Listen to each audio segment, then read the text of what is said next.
अस्सलाम वालेकुम। आज की वीडियो में आपके साथ शेयर करने वाली हूँ कुछ आसान सादा सी फ़्रॉक का डिज़ाइन जो मैंने अपनी बेटी के लिए ईद पे बनाए हैं, तो वो मैं आपको दिखाती हूँ। दोनों मेरी दो बेटियाँ हैं और दोनों के मैंने सेम जो है कपड़े स्टिच करवाए हैं, बस डिज़ाइनिंग थोड़ी सी डिफरेंट कर दी है।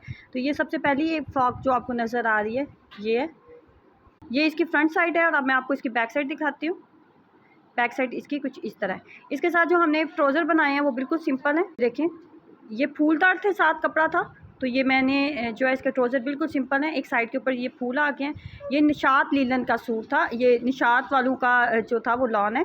इसके साथ दूसरी हमने ये फ़्रॉक बनाई है। इसकी बैक साइड मैं आपको दिखा दूँ तो कुछ इस तरह। इसके अंदर सिंपल हमने बस ये किया है कि इसके सामने हमने बेल्ट लगा दिया। बाकी ये नॉर्मल जो है ये वो चुनट वाली फ़्रॉक है। इसके अलावा जो मैंने दो कुर्ते बनाए हैं वो भी दिखाती हूँ। बाद हमने दो कुर्ते बनाए हैं जो कि बिल्कुल सेम कुर्ते हैं। ये भी निशात वालों का ड्रेस है, कुछ इस तरह।